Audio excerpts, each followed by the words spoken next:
कांग्रेस की वरिष्ठ नेता सोनिया गांधी ने सेक्युलरिज्म को लेकर एक बार फिर से मोदी सरकार की नीतियों पर निशाना साधा है। उन्होंने कहा है कि धर्मनिरपेक्षता भारतीय लोकतंत्र का मूलभूत स्तंभ रहा है, लेकिन आज सत्ताधारी दल इसका अपमान कर रहे हैं। और क्या कुछ कहा है सोनिया गांधी ने, देखते हैं इस रिपोर्ट में।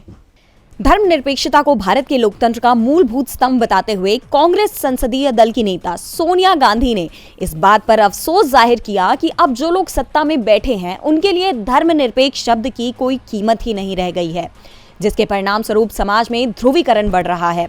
सोनिया गांधी ने कहा कि महात्मा गांधी और जवाहरलाल नेहरू सभी धर्मों की एकता को समझते थे, धर्मनिरपेक्ष राष्ट्र की स्थापना के लिए प्रयास करते थे।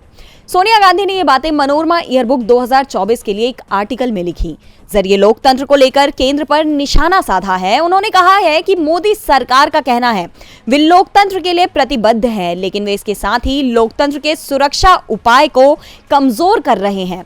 हमारे देश की एकता की तरफ ले जाने वाली पटरियां नष्ट हो रही हैं, जिसकी वजह से समाज में ध्रुवीकरण फैल रहा है। कांग्रेस नेता ने कहा कि सरकार धार्मिक विचारधाराओं की रक्षा करती है, उनके पास अल्पसंख्यकों की रक्षा करने के लिए विशेष प्रावधान भी हैं। भारतीय धर्मनिरपेक्ष लोकतंत्र हमेशा हमारे समाज में सद्भाव और समृद्धि को बढ़ावा देती है।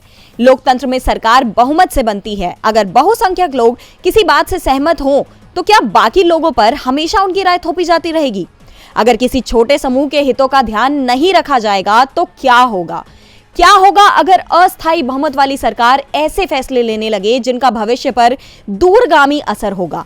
दूसरी तरफ अगर यही बहुमत कमजोर होता तो क्या उन्हें बिना चुनौती के सत्ता चलाने का अधिकार मिल जाता है? सोनिया गांधी ने इन सवालों को भारत जैसे देशों के लिए गंभीर बताया है। उन्होंने कहा, यदि लोगों को चिंता है कि उनकी भाषा या धार्मिक प्रथा या जीवन शैली को केवल इसीलिए स्थायी रूप से खतरा हो सकता है क्योंकि उनकी संख्या अधिक नहीं है, तो इससे समाज में शांति या सद्भाव में मदद नहीं मिलेगी। अब समय आ गया है कि हम अपनी चुनौतियों का समाधान खुद खोजें और अपने देश का सम्मान करें। डीबी लाइव की रिपोर्ट।